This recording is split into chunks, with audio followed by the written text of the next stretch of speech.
the commentary of Rashi and myself on Isaiah 53. I just completed a video covering Isaiah 52, verses 13 through 15, which begins the description of the righteous servant. This is literally Isaiah 53 of the Hebrew Bible.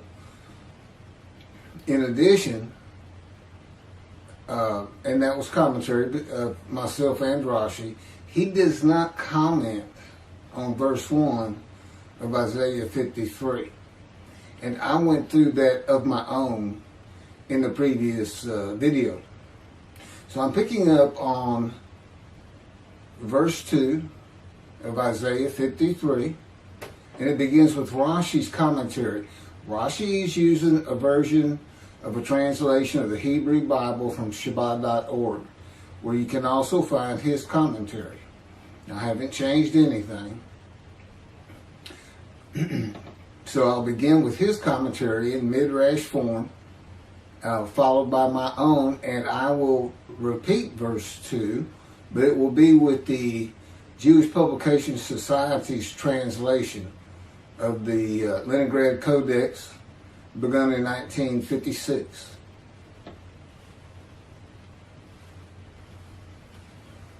Verse 2, and he came up like a sapling before it, and like a root from dry ground. He had neither form nor comeliness, and we saw him that he had no appearance. Now shall we desire him? Rashi. And he came up like a sapling before it. His commentary on that part of the verse. This people, before this greatness came to it, was a very humble people, and it came up by itself like a sapling of the saplings of the trees, and like a root, his commentary, he came up from dry land. Neither form, his commentary, had he in the beginning, nor comeliness in the beginning. And we saw him that he had no appearance. Now shall we desire him? His commentary.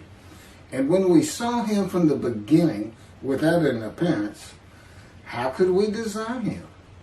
Now shall we desire him? This is a question. That's the end of his commentary. This is mine, from the JPS, verse 2. For he has grown by his favor like a tree crown, like a tree trunk out of arid ground. He had no form or beauty, that we should look at him, no charm, that we should find him pleasing. Now shall we desire him? My commentary. If the dry land was a Christian country, and his form was a Gentile, under the Jewish law, the halakha,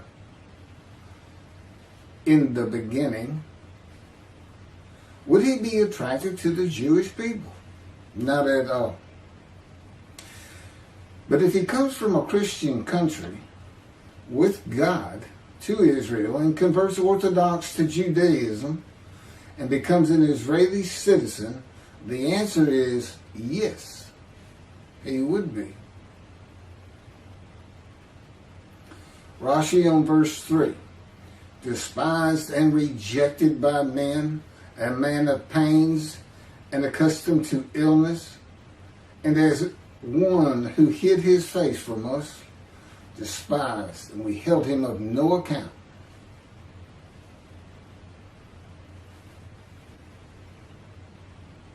Despised and rejected by men was he.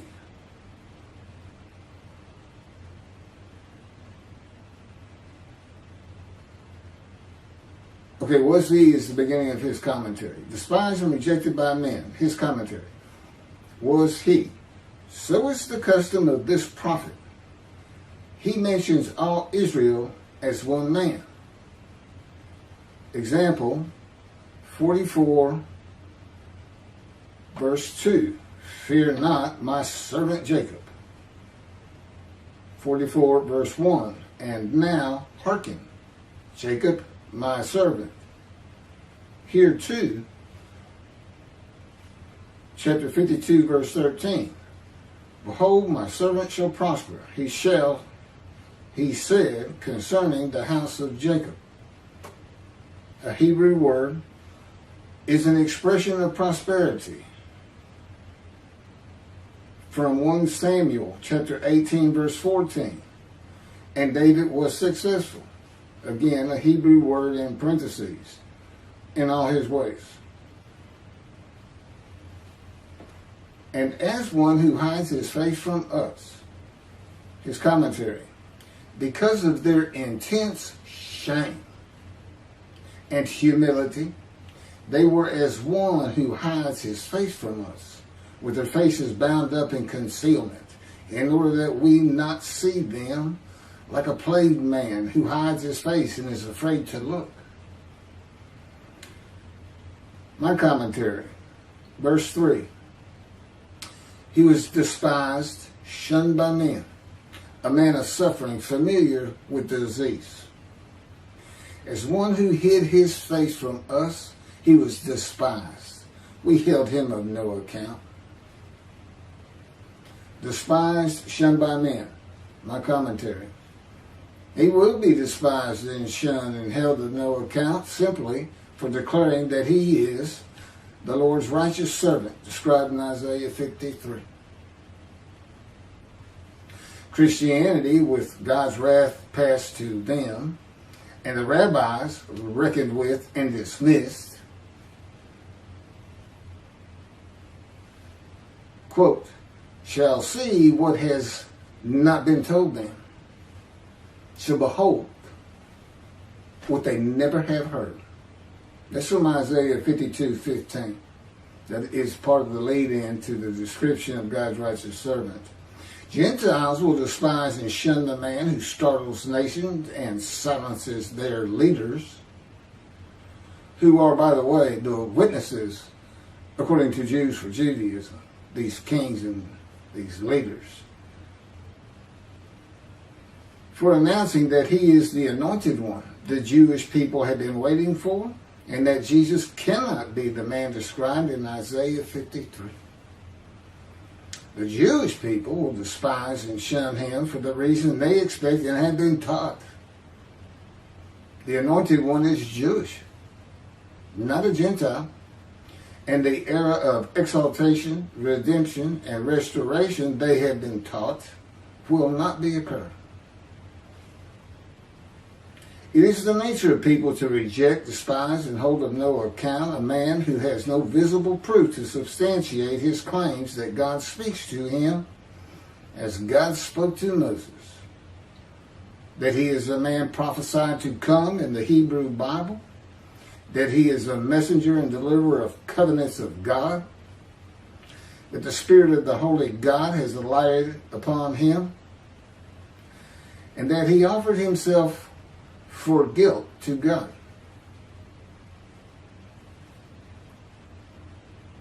A man is suffering, familiar with disease. My commentary.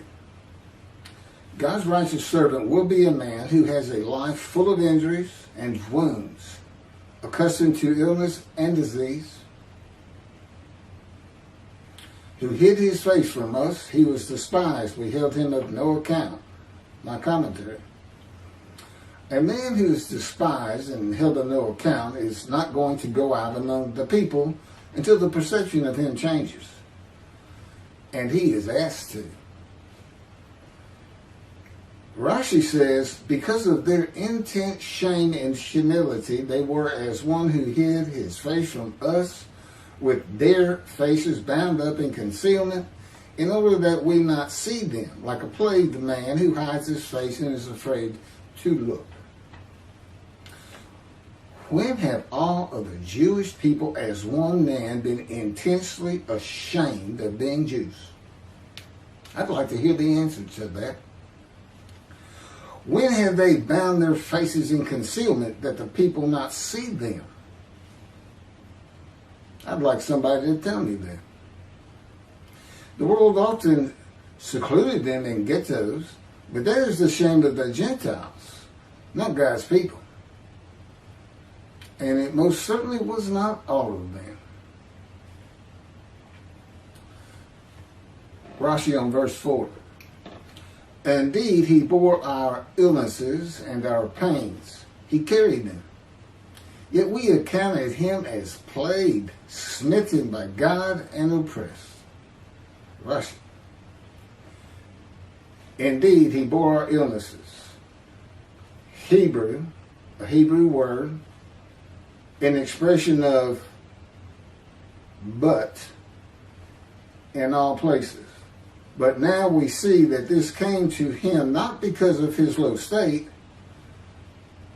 but that he was chastised with pains, so that all the nations be atoned for with Israel's suffering. The illness that should rightfully have come upon us, the Jewish people, he bore. Well, is the Jewish people bearing this or not? Who's bearing? And that's vicarious suffering, by the way. You can tiptoe around it all you want. But you got to remember who wrote Isaiah 53. And you got to remember he knows all things from the beginning. He knows there's going to be an organization like Jews for Judaism. He knows there's going to be a Rashi that says this is the Jewish people. Just as he knows the Christians are going to try to put a man in there that is an unblemished lamb for sin forgiveness. Even though the only reference you have to sins, for the most part, is he was wounded for our sins. That's wounded. That's not crucified. That's not made into a human sacrifice for sins. But they do change the word guilt to sin in verse 10. They certainly do. It doesn't matter the man's blemished. God knew it was coming. He even knew there'd be somebody out there who used it to be translated literally as a guilt offering and take it to Leviticus to make up human sacrifices the Christians do. Excuse me. As the Christians do. But that's in another video. It's beautiful prose by God. Yet we accounted him. We thought that he was hated by the omnipresent, but he was not so. And this is the king speaking. But he was pained because of our transgression and crushed because of our iniquities. Nevertheless, we have vicarious suffering here.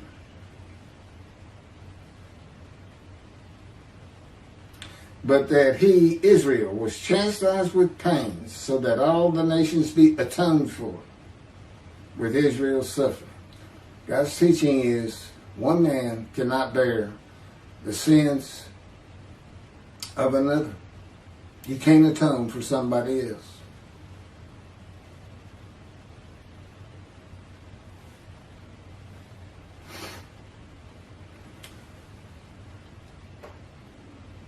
My commentary, verse 4. Yet it was our sickness that he was bearing, our suffering that he endured. We accounted him plagued, smitten, afflicted by God. It was our sickness that he was bearing, our suffering that he endured. My commentary.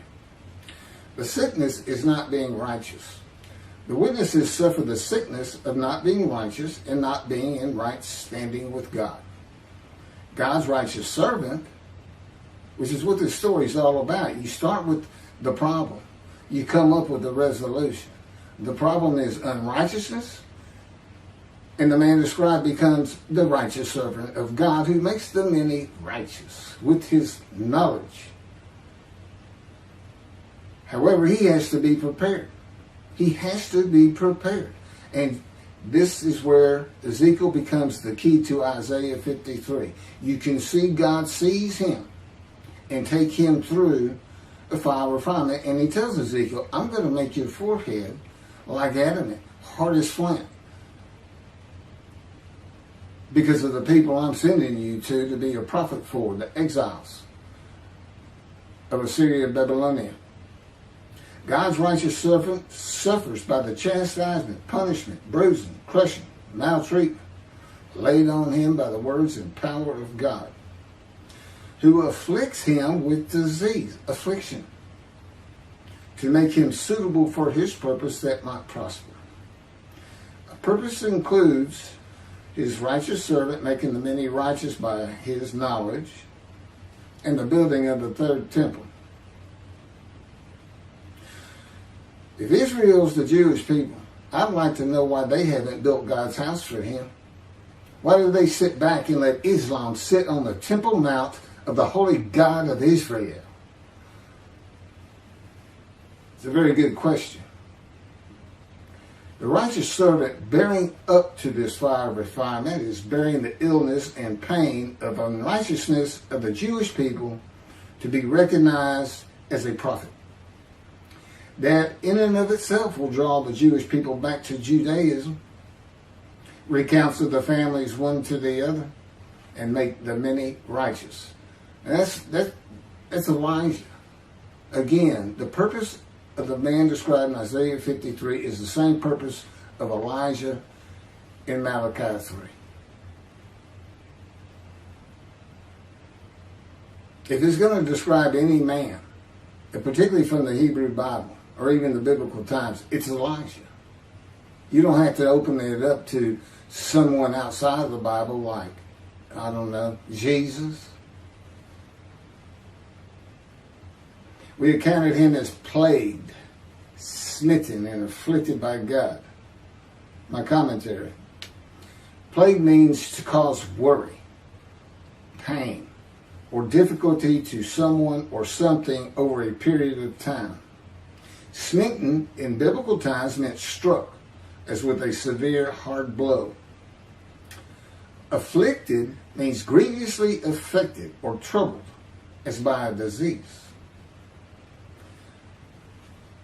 This describes a man that God does not like. A sinner whose life is full of bad events, sickness, suffering. God's righteous servant will have had persistent hardships and troubles, severely injured, and have been grievously affected, especially by disease, based on these words used. None of which describes all of the Jewish people at any time. Even from this idea that the Gentiles and their leaders, these kings, are seeing the great exaltation in the Messianic era of the Jewish people that has yet to occur, and in my opinion will not. And I've given all the reasons for that need to be given. But one thing they don't do, when did the Gentiles say, well, we hate the Jews because they're plagued, because they're diseased, because they're afflicted? Where is that? I don't see that.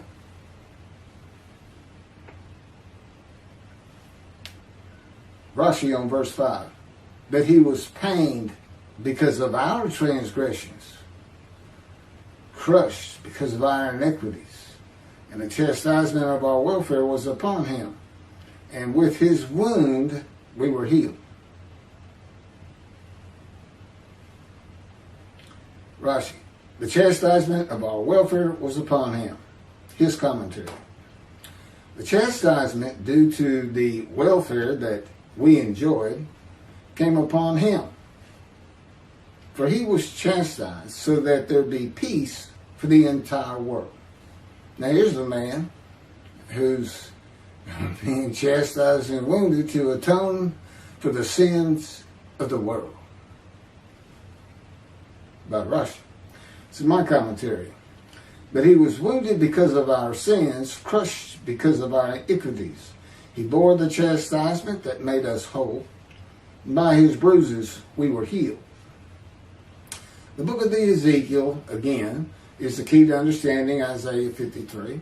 The purpose of Ezekiel was to be a prophet to the exiles of Assyria, Babylon, and to prepare him, God said, I will make your faces hard as theirs, and your foreheads brazen as theirs.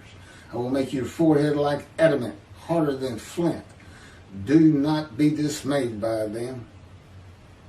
And God maltreats and punishes him for the punishment of the house of Israel and Judah for their sins. Doesn't say for their sins, but that's what the punishment is for not following his laws and commandments. So for 430 days he's pinned to the ground, crushed and bruised, eating nothing but bread, chastised by the words of God. The Assyrian Babylonian exiles were made whole and healed only if they listened to and heeded the teachings of Ezekiel.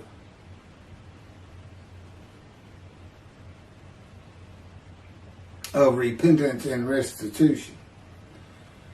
God's righteous servant is wounded, crushed, and chastised by the world throughout his life, based on God's description of him, with persistent hardships and troubles, grievously affected, especially by disease, and severely injured at one time or another.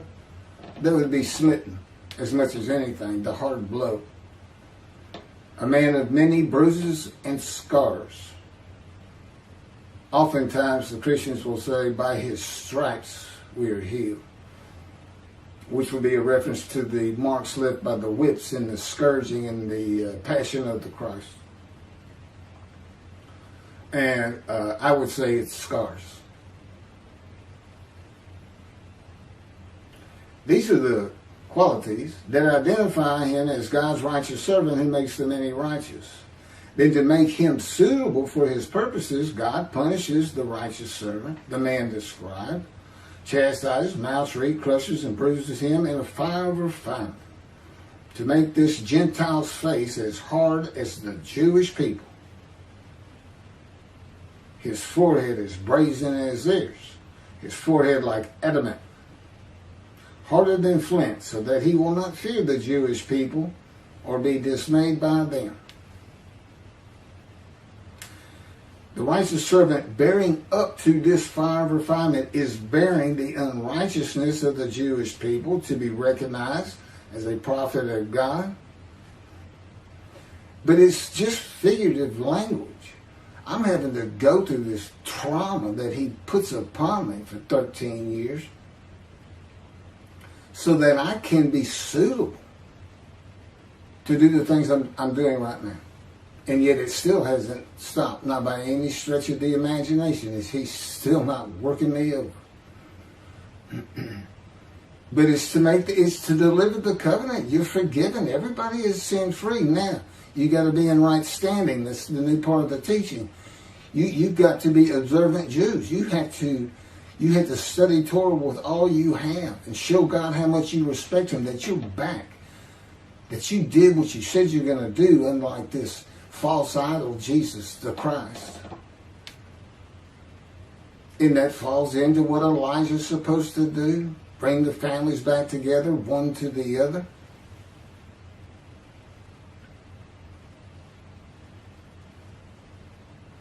And that's not vicarious atonement. That's just, again, it's figurative language. And God had all kinds of purposes for it, some that I've already mentioned. This wounded and this and that and this. But he does it in Ezekiel too. And it's just to make him, his forehead. Again, I use this all the time. It's like a cadet in the Army deciding he wants to be a Green Beret and going through that program, or a Navy SEAL. And I think even a better one is the breaking a wild horse, a stallion. You know, I'm from Texas. I've seen this. It's brutal. They're tougher than anything you see in a movie sometimes. They absolutely beat that horse senseless until he stops bucking. And he's ready to let him run. And it works every time, by the way.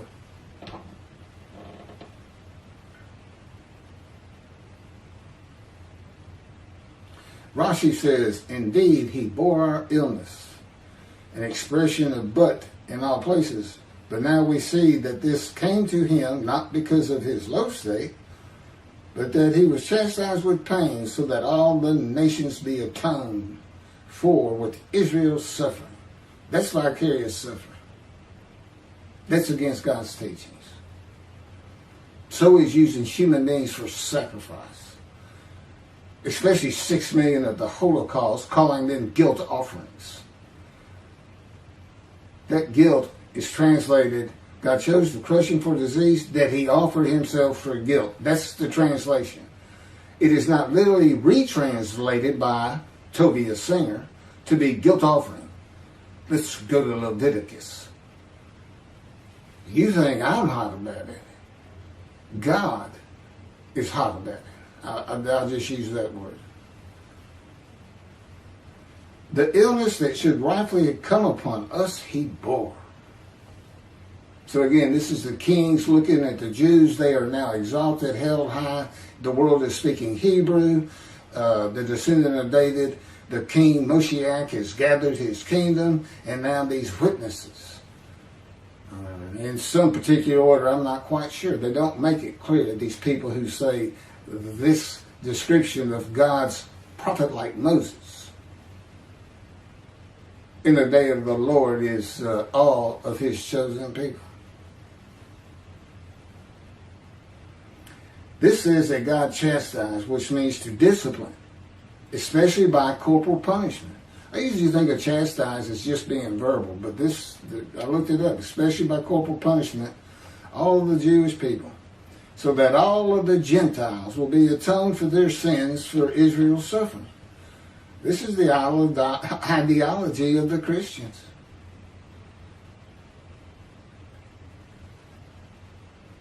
Others suffering so that you can be atoned for the bad that you do. Vicarious suffering of one man for the sins of another, contrary to God's teachings. Verse 6, Rashi. We all went astray like sheep. We have turned, each one on his way, and the Lord accepted his prayers for the iniquity of all of us. Rashi. We all went astray like sheep. His commentary.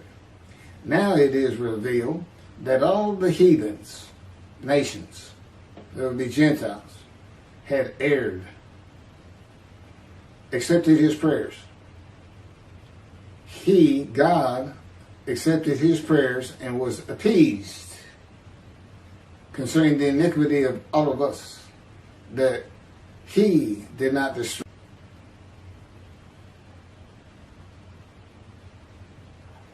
Accepted prayers, Hebrew, again a Hebrew word, espiad and capital O period, F period, this is Rashi, an expression of supplication. My commentary on verse 6. Verse 6, we all went astray like sheep, each going his own way, and the Lord visited upon him the guilt of all of us. Again, this is verse 6. Now, in verse 10, God crushes him with disease that he would make himself an offering for guilt. And here it is, the guilt of all of us being put on him. It still has absolutely nothing to do with human sacrifice under the animal atonement and worship law, sacrificial atonement laws of Leviticus. We all went astray like sheep. My commentary. The Jewish people, who are the witnesses and the speakers of verses 1 through 6, the multiple quote verses, stopped following the laws of God in one manner or another before they became righteous by the knowledge of the righteous servant and belief in him. And the Lord visited upon him the guilt of all of us. My commentary. This would happen in the day of the Lord when God requires a man to be his visible representation and speak and write his words, as Moses did.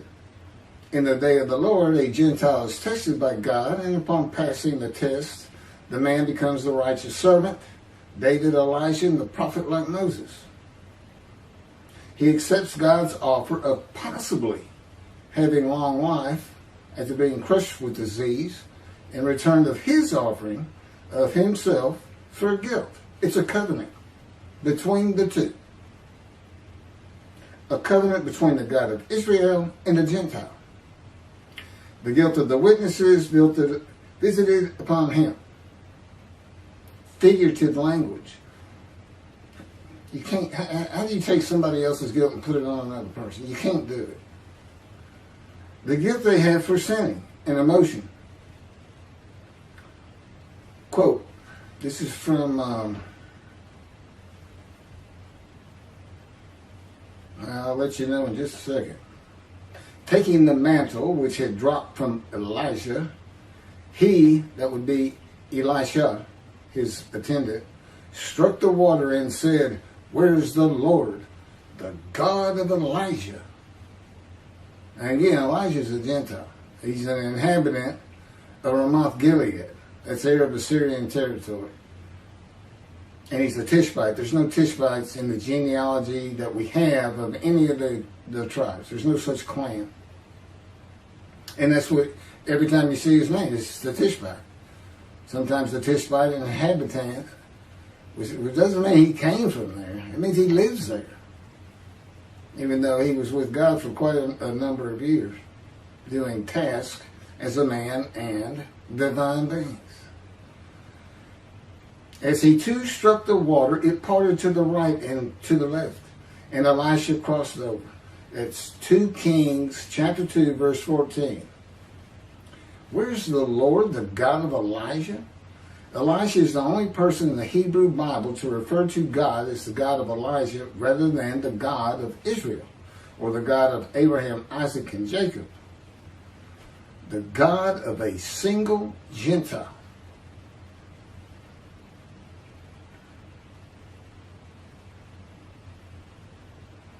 The Gentile Elijah, who returns as a Gentile in the day of the Lord.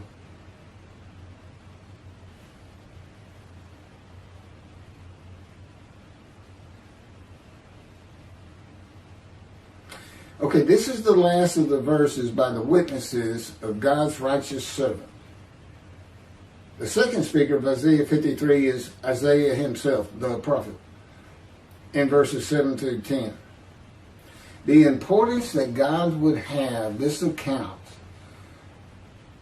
of the God of Israel being the God of a single Gentile is that he's not the God of any other Gentile. Just one. So at this moment, he is the God of the Jewish people. When this is written, 2 Kings, he's the God of the Jewish people and one Gentile. Here's the question. Does Elijah need to convert?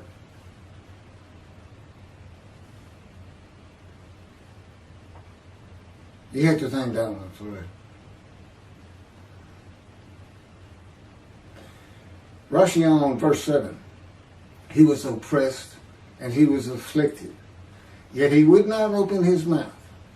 Like a lamb to the slaughter he would be brought, and like an ewe that is mute before her shearers, and he would not open his mouth. He was oppressed and he was afflicted. Rashi's commentary. Behold, he was oppressed by taskmasters and people who exert pressure.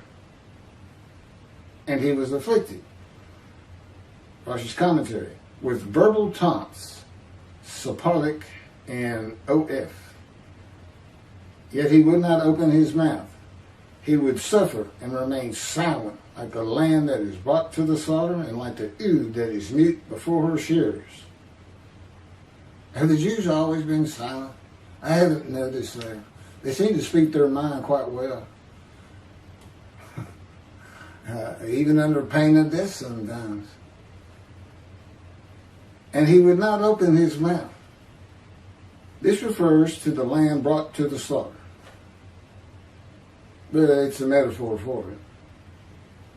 My commentary on verse 7. He was maltreated, yet he was submissive. He did not open his mouth. Like a sheep being led to slaughter, like a ewe dumb before those who shear her. He did not open his mouth. He was maltreated, yet he was submissive. My commentary. This verse can be identified in the book of Ezekiel. God maltreats him, not man. Maltreatment is a part of being chastised and punished by the words and power of God to be made suitable for his purpose. With God, you are always submissive. It is necessary to break the will of a man and to temper and calm his soul and emotions. And as we find with Moses, a man was such a furious spirit that he committed murder. And yet at the end of his life, they say Moses was the most humble man on earth. That's God telling you that Moses went through this process too, as Ezekiel did, and as the righteous servant will. Ezekiel said he went in bitterness and the furious spirit in the hand of God. That's the fire of refinement. The chastisement, punishment, maltreatment, crushing, and bruising. And God's fire of refinement is to remove this bitterness and furious nature of Ezekiel. It is to make a man meek and humble. Again, Moses was called the most humble man on earth at the end of his life. God had him for 40 years.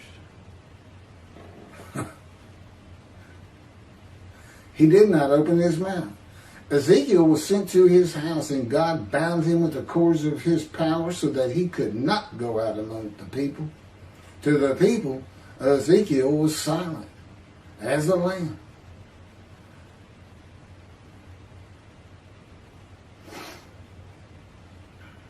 Rashi does not explain how or when this happened to all the Jewish people as the man Israel. You see, I mean, when you say Israel, you say it's the Jewish people, and you have to start coming up with things like, well, when the Messianic era happens, the Gentiles will start saying these things. Well, that's just made up.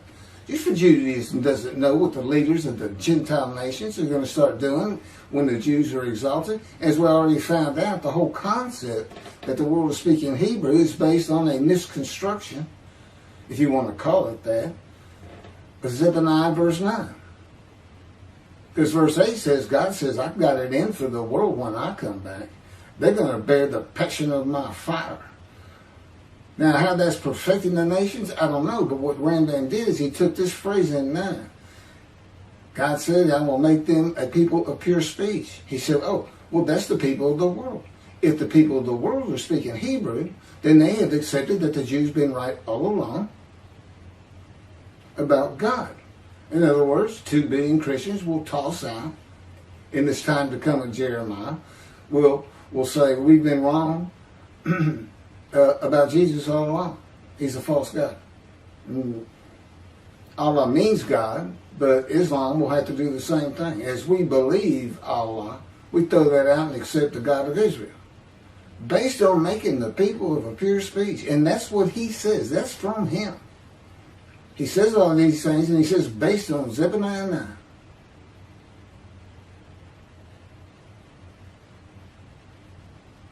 The last thing that's going to happen when Moshiach gets here, when the Jews start saying, he's here. We told you, Christians. We told you the righteous servant wasn't Jesus. It's the descendant of David. That's what our sages say. We knew we had to have a description of him. Do you think the world's going to come to peace with the Jewish people? And of course, the world's never going to be at peace to begin. You know, that's just a religious thing that gets thrown out there all the time. It's never going to happen. You can't back it up other than to say God destroys the world. Was it Armageddon? In any event, that's not God's world. And if he was going to change it like that, why didn't he change it in biblical times for those poor people living through that? Why did he let hundreds of thousands of Jewish people be crucified? Why did he allow pogroms? Why did he allow the Holocaust? What's going on? Well, I'm quite certain the righteous servant can give you answers to each and all of that. But the main thing is God's making a new heaven for the Jew. And he wants people who are formed by their own life struggles. And he made it tough on them. And that's just him. Look what he did to Ezekiel. Pinned to the ground for over a year. Chastised.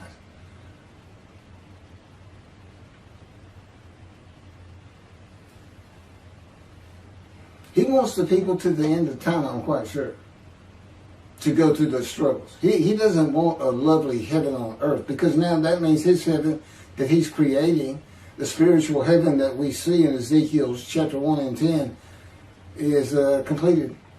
Because when God makes angels, he has to form He has to form their personality. He likes it this way. He wants everybody to have their distinct own person that he doesn't form himself.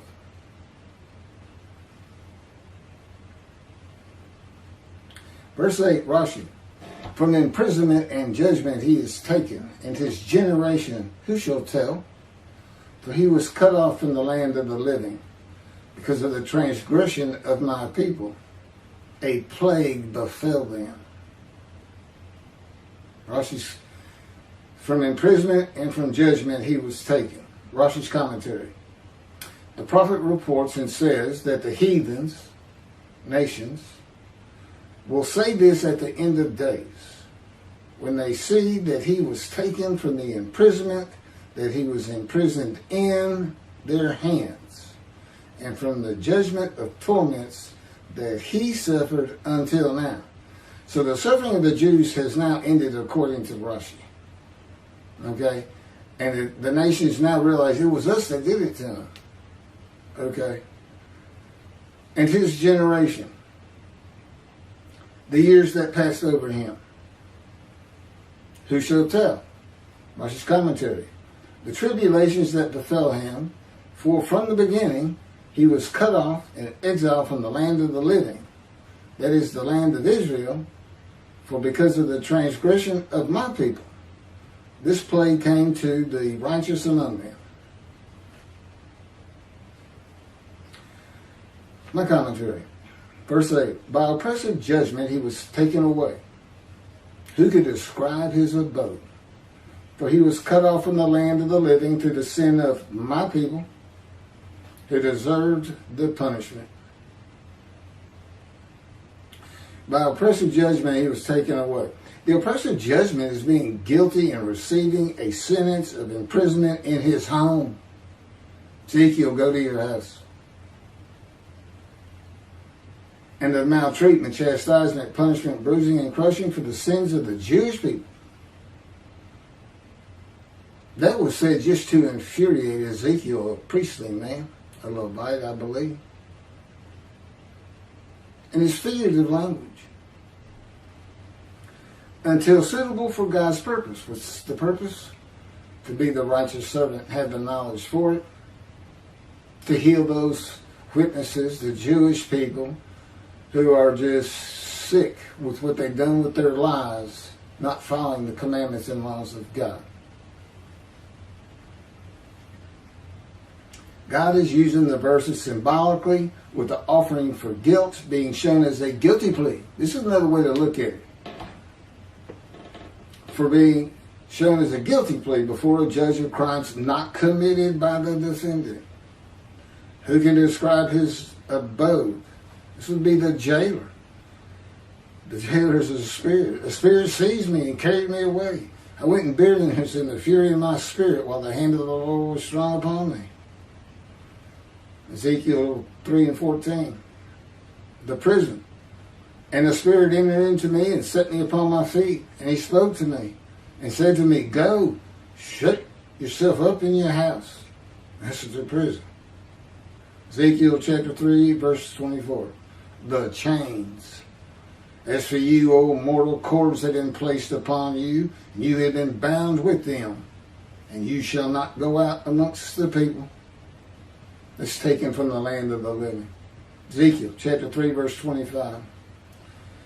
All of Israel will be able to describe the abode of God's righteous servant in the day of the Lord. And why is that? Because the day of the Lord is today.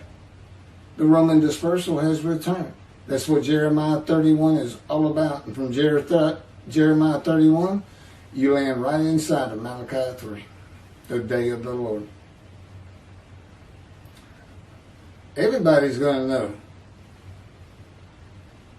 and be able to describe his abode. You can't describe Jesus' abode. It's never described. Because of social media and phones with cameras. That's today. Isaiah 53 is prophetic. Prophetic of a man that God's going to use as his Moses and for many other tasks. Make many righteous. Clear the way as Elijah would for me. so that the temple can be rebuilt, that I bring with my covenant of friendship that comes with David. When David's here, and I have a reckoning and I dismiss all the shepherds.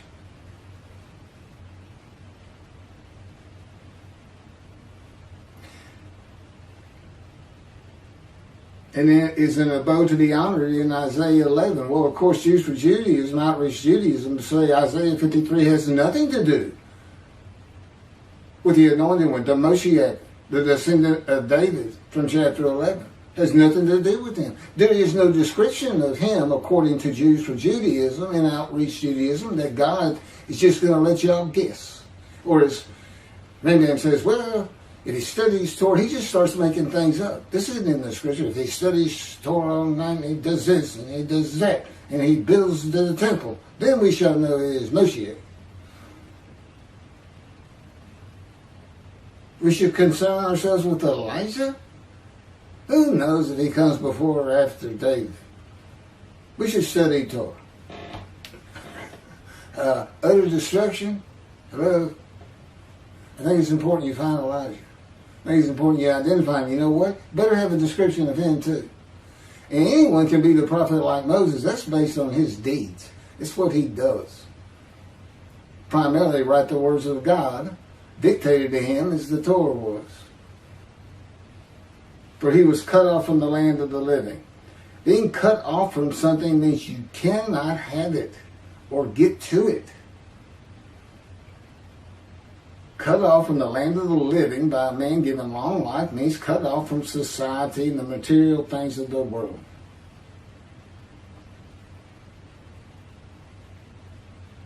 To the sin of my people who deserved the punishment. Ezekiel suffers the punishment of the houses of Israel and Judah for 430 days. Guess what? When God had Ezekiel write Ezekiel, you think he didn't know about Isaiah 53, that he had Isaiah write? But nobody has been able to see this until this Gentile, atheist for 50 years, comes along 13 years ago. I'd like somebody to try to explain that. I just became the smartest religious Jew of all time to be able to see these things and to know what a man in divine means is, to know what a host of the Lord's host is, to be able to describe what are these, what clearly appear to be vicarious atonement verses really about. And that Isaiah 53 is for the day of the Lord, so God has a representative, and it has to be somebody described. I assure you, without a description, it would be an impossible task for any man. With this rebellious breed, as God calls the Jewish people, stiff-necks. It's another one.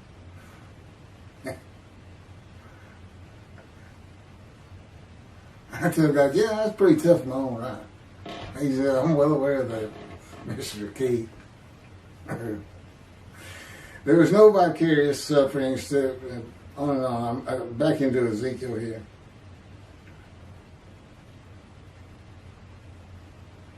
Verse 9, Rashi. And he gave his grave to the wicked and to the wealthy with his kinds of death, because he committed no violence.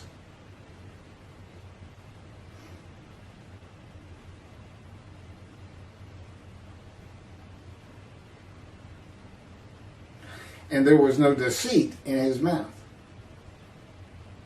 And he gave his grave to the wicked. Rashi's commentary. He subjected himself to be buried according to anything the wicked of the heathens, nations, would decree upon him, for they would penalize him with death and the burial of donkeys in the intestines of the dogs.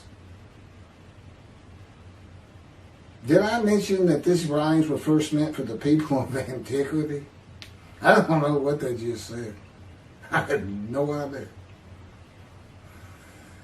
To the wicked, Rashi's commentary, according to the will of the wicked, he, and this he is, of course, Israel. This is the Jewish people, all of them together. He was willing to be buried, and he would not deny the living God. I guess that means die and not convert. Very descriptive. and to the wealthy with his kinds of death. And part of the problem is this translation. I mean, Jews for Judaism does it.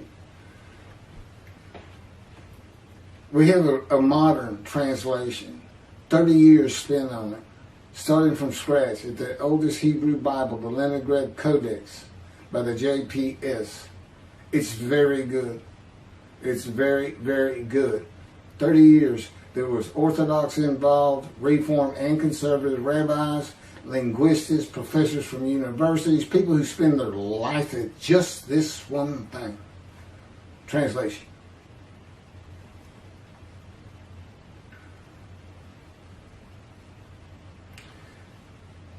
And to the will of the ruler, he subjected himself to all kinds of death that he decreed upon him, because he did not wish to agree to the denial of the Torah. Okay, so it has to do with conversion.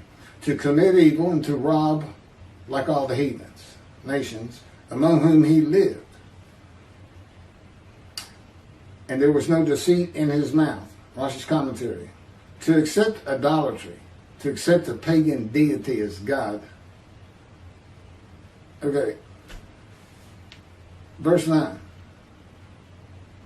And his grave was set among the wicked and with the rich in his death, though he had done no injustice and spoken no falsehood. This verse says the righteous servant of God was poor, but dies a rich man. The righteous servant of God becomes poor when God cuts him off from the world, the land of the living. And then he is given the many as his portion, receives the multitude of his spoil, and his abode will be honored. So he's going to get rich again. He's going to be able to buy a home again. He will die a rich man. Verse 10, Rashi. And the Lord wished to crush him. He made him ill.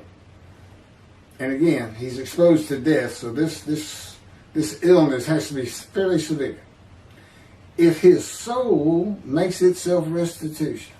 And that's an interesting concept, because your soul is inanimate. It's a non-person. It's a non-person. How is his soul? So are we talking about himself or not? It's hard to tell, and this comes up with the Christians too in their rendition. Their rendition says, if you offer the soul of Jesus, he shall receive long life. It's the funniest read thing. I mean, it's just, what are you even talking about? How do you offer Jesus' soul? Is that by accepting him as your Savior? Well, why does it say he gets long life? You know, you got to get a better translation. That's the start. And these things, and this guilt offering, this offering oneself for guilt means guilt offering. Let's go to human sacrifice. You know, when your interpretation is so far off of what God would possibly be intending.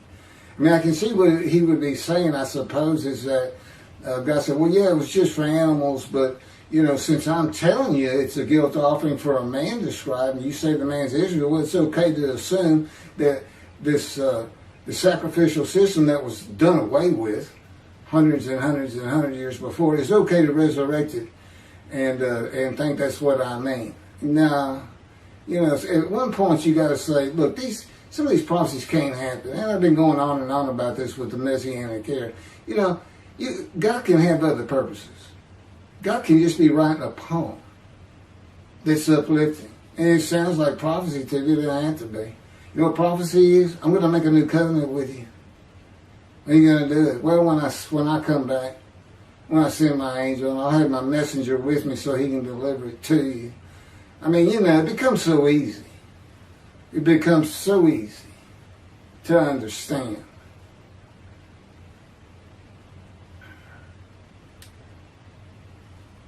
My commentary. And the Lord wished to crush him. He made him ill. No, this is still Rashi.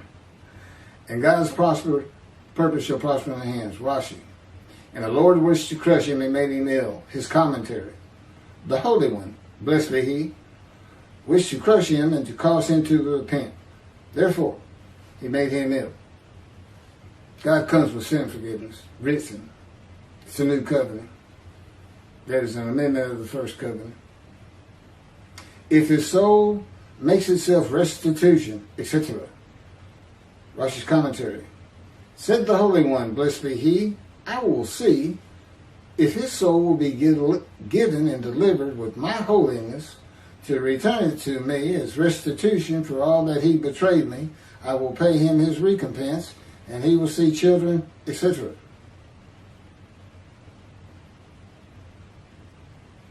So all the Jewish people is one man. They're going to take their souls from their bodies, give them to God.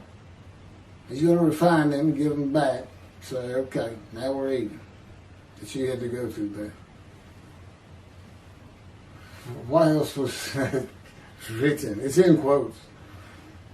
The word so-and-so Hebrew is an expression of ransom that one gives to the one against when he sinned. Amendi, N-O-F, to free from faults, similar to the matter mentioned in the episode of the Philistines.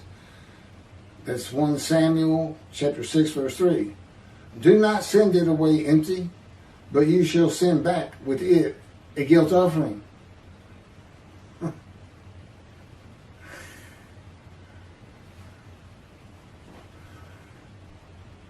My commentary. But the Lord chose to crush him by disease, that if he made himself an offering for guilt, he might see offspring and have long life, and that through him the Lord's purpose might prosper. But the Lord chose to crush him by disease.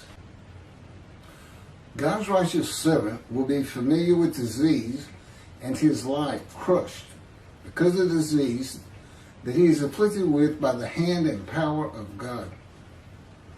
That if he made himself an offering for guilt, my commentary, it is an offering of oneself and soul to God for the guilt of sinning of the Jewish people in return for possibly seeing his children and might have long life. As a covenant, it's a covenant between him and God. God says, I might give you long life if you offer yourself for guilt. The offering is only a test of his devotion to God, as was the binding of Isaac. When the test of devotion is set before the righteous servant, the new covenant has already arrived, and all of the iniquities and sins of the Jewish people are forgiven, and God remembers them no more. The guilt and emotion is from not following the laws and teachings of God by the Jewish people. God's forgiveness of the sins removes the guilt. And it's figurative speech, but you can't really offer yourself for the guilt of somebody else. I mean, what's the suffering? You literally feel their guilt? You feel the guilt of the entirety of the Jewish people? Yeah, I don't think so. But it's just, it's figurative in a sense, but this is why the angel of the covenant that you desire is already on the way when God says, I'm going to return and send my messenger to clear the way before me. And then he will return to his temple suddenly. The test of devotion is revealed here with Jeremiah 31, providing when God is coming with the new covenant, the time to come, that is manifested in Malachi 3 by the angel of the covenant. Behold, I am sending my messenger to clear the way before me, and the Lord whom you seek shall come to his temple suddenly. As for the angel of the covenant that you desire, he is already coming. One God of Israel, one angel of his presence and the new covenant, and one man, the messenger of the new covenant. That's a man in divine beings, a host of the Lord's host. There are only two covenants that have not been delivered. The new covenant, for a time to come in Jeremiah, with sin forgiveness, and the covenant of friendship that comes with the shepherd, servant, and anointed one of God, whom he calls David. That's Moshiach. The angel of the covenant must be the angel of the new covenant. The phrase "he is already coming" means he arrives before God, who comes to covenant with a Gentile before he returns to his temple. He must have a visible representation to speak and write his words, as Moses did to have his temple rebuilt for his return in the day of the Lord. God has to speak to the man to tell him that it was God that afflicted him with the disease and crushed his life. It must be a life-threatening disease or illness, for God tells him that he might receive long life after God chose to crush him with the disease. And in verse 12, he is exposed to death. God also has to prepare him to be a prophet, as he did Ezekiel, in the fire of refinement in the hand of God by his words and power, while teaching him the scripture to make the many righteous by his knowledge. God is not asking the man to give up his life as a sacrifice. That would be against his teachings to the Israelites through his prophet, not to sacrifice your children. And the purpose of the man offering himself for guilt is to receive long life. The reality is there is no guilt or sin for the man to bear. The new covenant with sin forgiveness of all the Jewish people on earth has arrived before the offering is made, and no vicarious suffering for the sins or guilt of others has occurred. That is why it is only a test.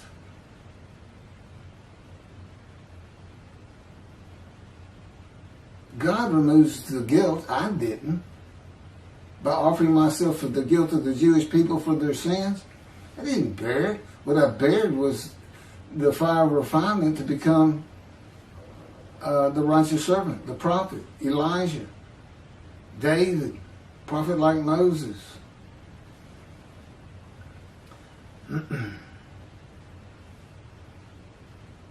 It is only a test. Now, God knows it's only a test, but I didn't know it was a test.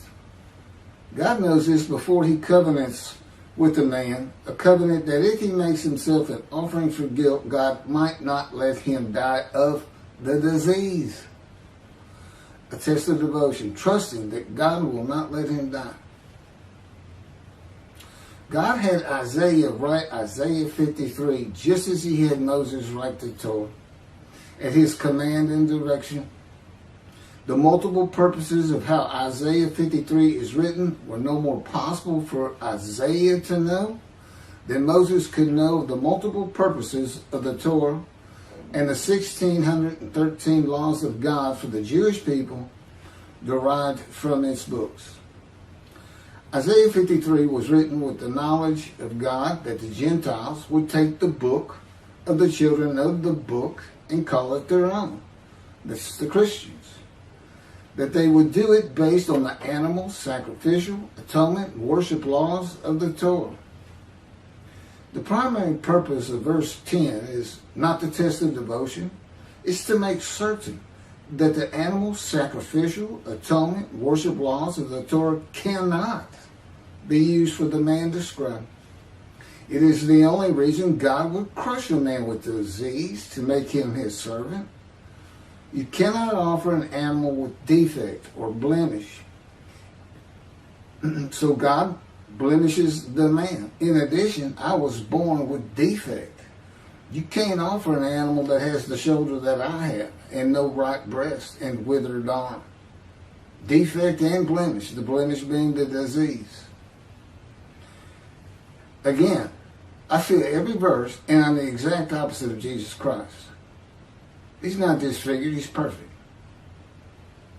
He wasn't crushed with disease. As best I can tell, he was never sick. He's never ill, much less an illness that exposes you to death. And he wasn't exposed to death, he died. No man would refuse God, and God does not need a man's permission to make him a servant. And this goes again to why he chose to crush me, the righteous servant, with disease. He doesn't need a man's permission. He's God. In the book of Ezekiel, God seized him and made him suitable for the purpose of being a prophet to the Assyrian and Babylonian exiles in his fire of refinement. Okay, this will be verse 11, Rashi. From the toil of his soul he would see, he would be satisfied. With his knowledge my servant would vindicate the just for many, and their iniquities he would bear.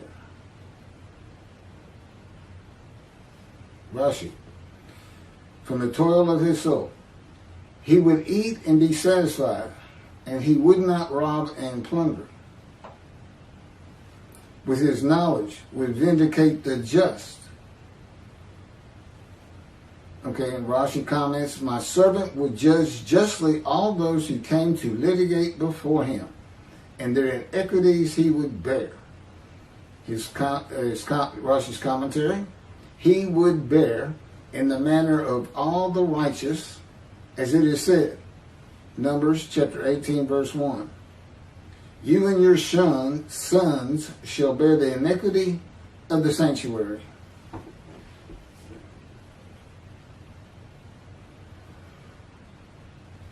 My commentary on verse 11. Out of his anguish he shall see it.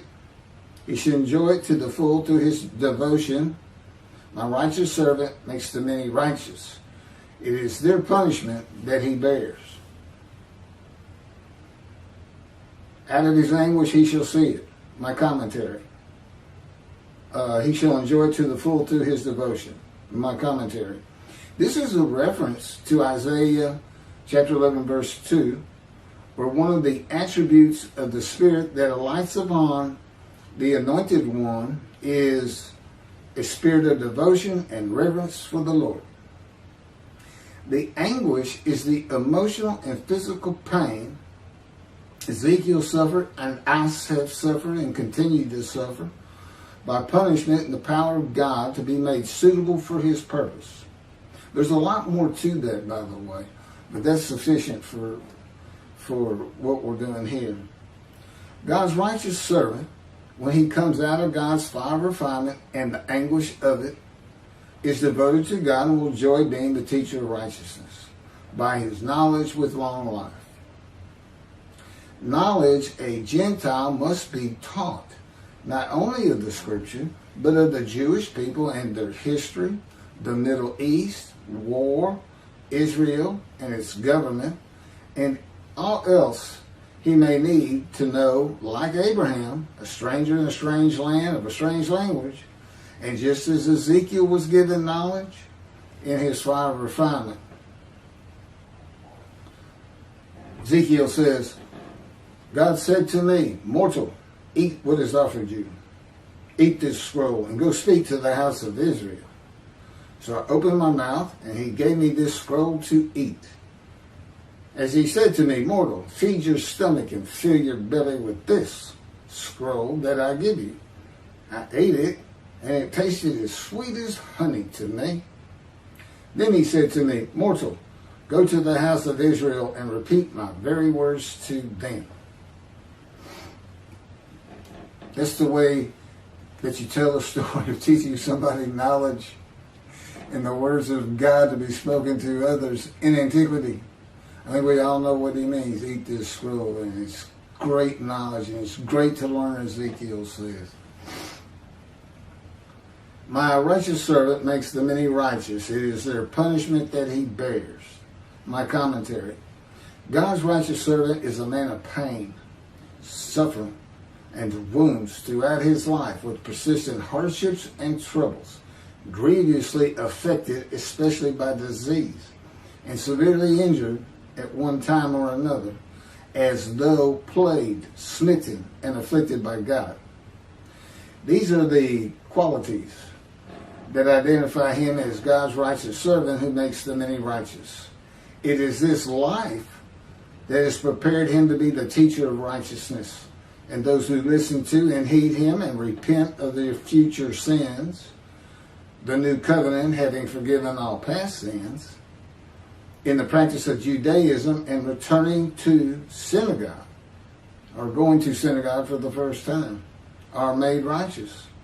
And those who are in right standing with God are entered into the scroll of remembrance of Malachi 3. Those who God has reckoned with and dismissed when his shepherd and servant David arrives, the shepherds, they're sin-free. This would be the rabbis. They're sin-free. They practice Judaism, but they are not in right standing with God. They follow along with those who do not esteem and revere his name and heed him, though most do. Doesn't matter. He's been dismissed.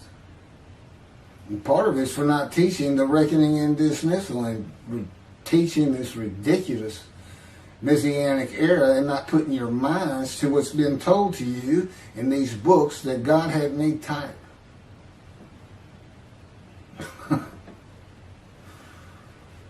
The Lord has heard it and noted it, and the scroll of remembrance has been written at his behest concerning those who revere the Lord and esteem his name. And on the day that I am preparing, said the Lord of hosts, they shall be my treasured possession. I will be tender toward them as a man is tender toward a son who ministers to him.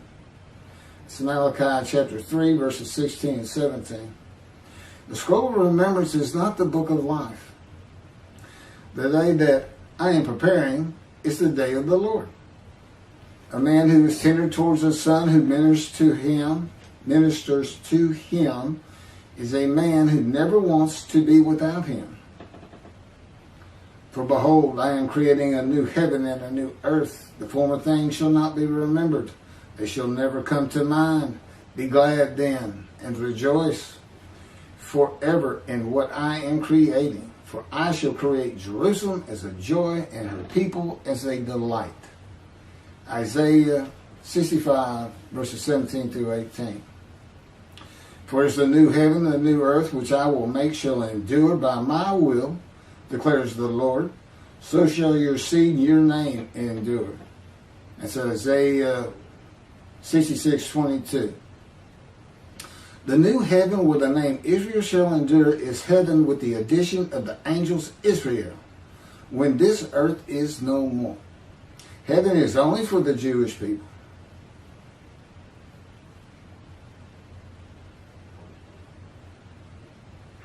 Verse 12, Rashi. Therefore, I will allot him a portion in public, and with the strong he shall share plunder, because he poured out his soul to death, and with transgressors he was counted, and he bore the sin of many, and interceded for the transgressors. Rashi's commentary on therefore. Because he did this, I will allot him an inheritance and a lot in public with the patriarchs. He poured out his soul to death. Rashi's commentary, Hebrew, some word, an expression like from Genesis 24:20, and she emptied her pitcher, and with transgressors he was counted. Rashi's commentary, he suffered torments as if he had sinned and transgressed, and this is because of others. So that's again vicarious suffering. He bore the sin of the many and interceded for the transgressors. Through his sufferings, for good came to the world through him. Well, supposedly. That's an interpretation. It's not fact. It's not, this is descriptive of a man so God can have a prophet like Moses. It's to be able to find a man. It's not about, I believe, and based on my interpretation of the scriptures, that all these things are going to happen. And because those things are going to happen, then the Gentiles are going to say this about us as witnesses of how the fact we were so lowly, and now the entire world is speaking Hebrew, practicing Judaism, exalting the Jew, and giving us their stuff. Right. That's what you've done with God's description of four men: David, Elijah, Moses, the prophet like Moses, and his righteous servant. And if he's not successful, apparently there's going to be a destruction of the state of Israel someday in the future. My commentary. Assuredly, I will give him the many as his portion. He shall receive the multitude as his spoil.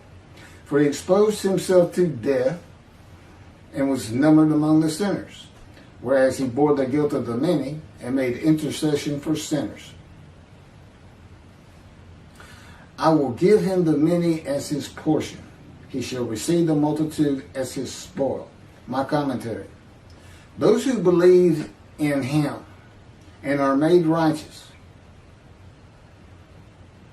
See, everybody's sin free, but they got to believe that I am the man with the new covenant, that it has been delivered to me from the angel in my capacity as Elijah, because I would know the angel, because Elijah specifically taken to heaven and then he's sent back. That's why. That's what it's about.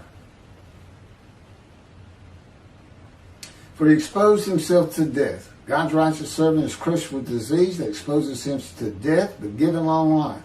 Rashi says the Jewish people, as one man, Israel, poured out their soul unto death. But he doesn't tell us when this happened, or will happen, and even can happen with the number of Jews we have today. The Jewish people, as the man Israel, are not described in Isaiah 53. Period. It's a false teaching. And it is a false teaching that rubs God the wrong way. And was numbered among the sinners. God's righteous servant will have been a sinner, a Gentile, not a religious man in the beginning, whereas he bore the... Oh, what if they're just making a mistake? That's just their interpretation? Yeah, God would beg to differ with that. And he knows the true answer, doesn't he?